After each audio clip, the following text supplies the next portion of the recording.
Les contes de Rabbi Nachman. Premier conte, l'exil d'une princesse.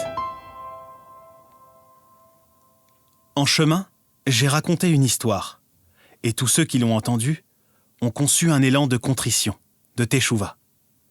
Et voici cette histoire. Il était une fois un roi qui avait 6 fils et une fille. Cette fille était pour lui très précieuse, et il l'aimait beaucoup. Il s'égayait avec elle. Un certain jour, alors qu'ils étaient ensemble, le roi se fâcha contre elle.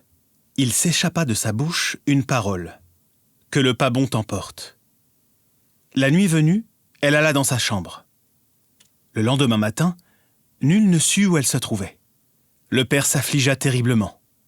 Il s'en alla la chercher, de ci, de là.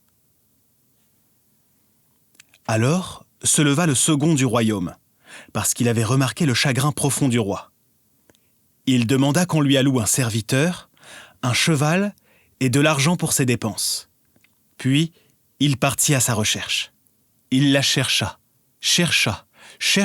très longtemps, jusqu'à ce qu'il la trouva.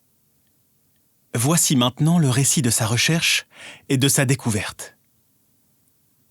Il chemina longtemps par les déserts, par les champs et les forêts. Il la chercha très longtemps. Il cheminait dans le désert lorsqu'il vit un sentier sur le côté. Il réfléchit et se dit « Je marche depuis si longtemps dans ce désert sans pouvoir la trouver. Empruntons donc ce sentier. Peut-être atteindrai-je ainsi des terres habitées. » Il chemina très longtemps. Puis, il découvrit un château avec beaucoup de sentinelles qui se tenaient autour. Ce château était magnifique et les vigiles se tenaient bien ordonnés. Il prit peur à cause des gardiens. Peut-être allait-il l'empêcher d'entrer. Il réfléchit et se dit « Je vais essayer ». Il laissa son cheval et se dirigea vers la forteresse. On le laissa passer. On ne le retint nullement. Il alla d'une pièce à l'autre sans nul obstacle. Il arriva dans une salle de palais où il vit le roi qui trônait avec sa couronne entouré de nombreux soldats. Tant de musiciens jouaient de leurs instruments. C'était si beau, si merveilleux. Ni le roi, ni nul autre ne le questionnèrent. Il vit là-bas des mets appétissants. Il se dirigea vers eux et en mangea. Puis, il alla s'étendre dans un recoin pour observer ce qui allait se passer. Il vit que le roi ordonnait de faire venir la reine. On alla la chercher. Il y eut alors un grand tumulte et une grande joie. Et les orchestres jouèrent et chantèrent de plus belle, car on amenait la reine. On installa pour elle un trône. Puis, on la plaça près du roi. Et cette reine, c'était la princesse en question. Le second du roi la vit et la reconnut. Puis la reine lança un regard et remarqua quelqu'un étendu dans un coin. Elle aussi le reconnut. Elle se leva de son trône et se dirigea vers lui, l'effleura et lui demanda « Me reconnais-tu » ?« Oui, répondit-il, je te reconnais. Tu es la princesse qui a été perdue. » Puis il demanda « Comment es-tu arrivée ici ?»« À cause de la parole qui échappa à mon père, lui répondit-elle. Que le pas bon t'emporte, car ici, c'est l'endroit qui n'est pas bon, l'Otov. » Il lui raconta combien son père avait de chagrin, et depuis combien de si nombreuses années il la cherchait. Puis il lui demanda « Comment pourrais-je te faire sortir d'ici ?»« Tu ne pourras me faire sortir, lui répondit-elle, que si tu choisis un endroit et que tu y restes 1 année. Pendant toute cette année, tu devras te languir de moi. Comment me faire sortir? Et lorsque tu auras du temps, tu ne feras que te languir, désirer et espérer me faire sortir d'ici. Et tu jeûneras. Et puis, le dernier jour de l'année, tu jeûneras encore. Et pendant 24 heures, tu ne dormiras pas. » Il s'en alla et fit ainsi. Puis, à la fin de l'année, le dernier jour, il jeûna et ne dormit point. Il se leva et se rendit là-bas, chez la princesse pour la libérer. Puis, il vit un arbre. Sur cet arbre poussaient de très jolies pommes. Ça le tenta beaucoup. Il s'approcha et en mangea. Aussitôt qu'il eut mangé de la pomme, il tomba à terre et fut pris par le sommeil. Il dormit très longtemps. Son serviteur essayait de le réveiller, mais il n'y arrivait pas. Plus tard, il sortit de son sommeil. « Où suis-je sur cette terre ?» demanda-t-il au serviteur. Ce dernier lui raconta toute l'histoire. « Tu dors depuis très longtemps. Il y a déjà plusieurs années que tu dors. Moi, je vivais de ces fruits. » Le second du roi s'attrista beaucoup. Il retourna là-bas et la retrouva. Elle se lamenta et se plaignit très fort devant lui. « À cause d'un jour, tu as perdu. C'est-à-dire à cause du fait que tu n'as pas pu te retenir un seul jour et tu as mangé cette pomme. À cause de cela, tu as échoué. Soit ne pas manger est une chose très dure. Surtout le dernier jour. À ce moment, le mauvais penchant se renforce encore plus. Alors, choisis de nouveau un endroit et installe-toi là-bas pour encore 1 année. Le dernier jour, tu auras le droit de manger, mais pas de dormir.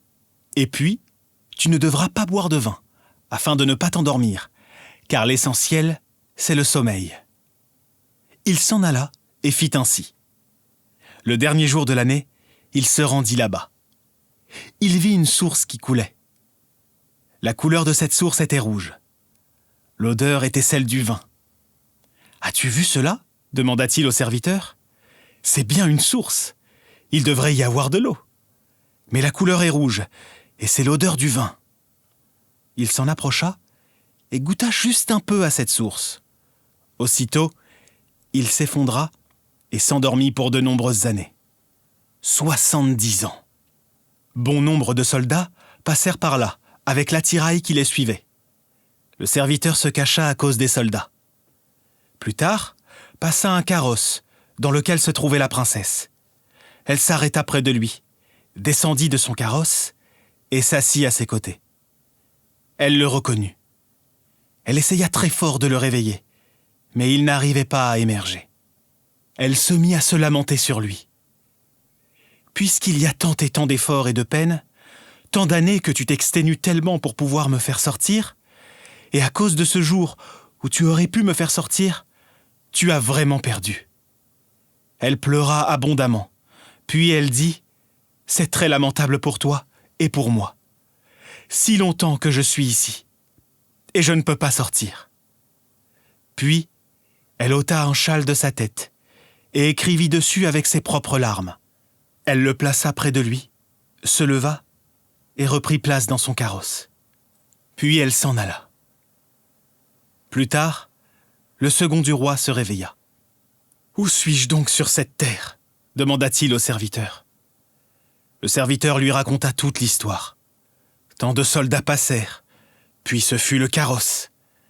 Elle avait pleuré sur lui, elle avait crié « Quelle pitié pour toi et pour moi !» Entre-temps, il regarda et remarqua le foulard près de lui. Il demanda « D'où vient cela ?» Le serviteur répondit « Elle a laissé cela. Elle a écrit dessus avec ses propres larmes. » Le second saisit le foulard et l'éleva face au soleil. Il commença à y distinguer les lettres. Il lut ce qui était écrit, ses plaintes et ses exhortations, et que maintenant, elle ne se trouvait plus au même château, mais qu'il cherche une montagne en or et un château en perles. Là-bas, tu me trouveras. Il quitta son serviteur et partit tout seul à sa recherche. Il la chercha de nombreuses années. Il réfléchit au fait qu'en pays habité, on ne trouvait sûrement pas de montagne en or, ni de château en perles, car il était expert en chronique et en cartes du monde. J'irai donc la chercher dans les déserts. Il alla la chercher dans les déserts pendant de nombreuses années. Plus tard, il rencontra un homme très haut, dont la taille n'était pas humaine. Il portait un arbre énorme. Dans les pays habités, on ne rencontre pas de si grands arbres. Et cet homme lui demanda « Qui es-tu » ?« Je suis un être humain, lui répondit-il. Le géant s'étonna et dit « Il y a longtemps que je suis dans ce désert, et je n'ai jamais rencontré d'être humain. » Le second du roi raconta toute l'histoire, qu'il cherchait une montagne en or et un château en perles. Le géant lui répondit que ça n'existait sûrement pas, Puis il le repoussa et dit « On t'a raconté des bêtises, car ça n'existe sûrement pas. » Le second du roi se mit à pleurer très fort. « Ça existe certainement. Ça doit sûrement exister quelque part. » Mais le géant le repoussa en disant « On t'a raconté des bêtises. » Le second insista. « Ça existe certainement quelque part. » « À mon avis, dit le géant, ce sont des sornettes. Mais puisque tu insistes, ainsi, je suis le gouverneur de toutes les bêtes sauvages. Je vais te rendre service et appeler ici toutes les bêtes sauvages. Elles parcourent le monde entier. Peut-être l'une d'elles sait-elle quelque chose de cette montagne et de ce château. » Il rassembla toutes les bêtes sauvages, de la plus petite à la plus grande, et leur demanda. Toutes répondirent qu'elles n'avaient pas vu cela. « Vois-tu, on t'a raconté des sottises. Si tu veux m'écouter, rebrousse chemin, car tu ne trouveras sûrement pas, parce que ça n'existe pas sur terre. » Le second du roi insista très fort. « Ça doit sûrement exister. » Le géant lui dit « J'ai un frère dans ce désert. Il est le gouverneur de tous les oiseaux. Peut-être savent-ils, eux qui volent si haut dans les airs. Peut-être ont-ils vu cette montagne et ce château. Va vers lui et dis-lui que je t'ai envoyé chez lui. » Il marcha de longues années à sa recherche. De nouveau, il rencontra un autre géant qui portait aussi un arbre immense et qu'il le questionna comme le premier. Il lui raconta toute l'histoire et ajouta que son frère l'avait recommandé. Mais le géant le repoussa de la même façon, en disant que ça n'existait pas. Le second du royaume insista très fort. « Ça existe certainement. » Le géant lui dit « Je suis le prince de tous les oiseaux. Je vais les appeler. Peut-être savent-ils. » Il rassembla les oiseaux et demanda à tous, du plus petit au plus grand. Les oiseaux répondirent qu'ils ignoraient cette montagne et ce château. Il lui dit « Vois-tu, ça n'existe sûrement pas. Si tu veux m'écouter, rebrousse chemin, car ça n'existe sûrement pas. » Mais il insista si fort et répondit « Oui, ça existe sûrement sur terre. » Le géant lui dit « Plus loin dans ce désert se trouve mon frère, qui est le gouverneur de tous les vents. Et les vents courent de par le monde. Peut-être savent-ils quelque chose. » Il partit de nombreuses années pour chercher. De nouveau, il rencontra un géant qui portait aussi un immense arbre et qui le questionna pareillement. Il lui répéta toute l'histoire. Ce géant le repoussa également. Mais le second du royaume le supplia. Le géant lui promit de réunir pour lui tous les vents et de leur demander. Il les appela. Tous les vents accoururent. Il demanda à tous. Mais aucun d'entre eux ne savait rien, ni de la montagne, ni du château. Le géant lui dit « Vois-tu, on t'a raconté des histoires. » Le second du royaume se mit à pleurer très fort.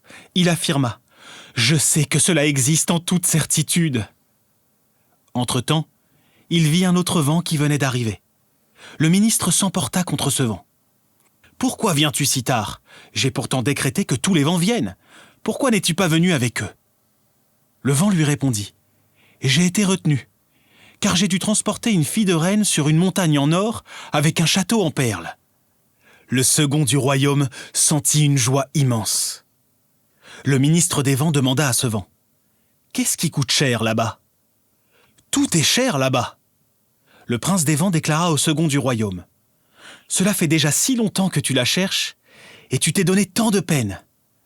Alors peut-être vas-tu maintenant rencontrer un obstacle à cause du manque d'argent.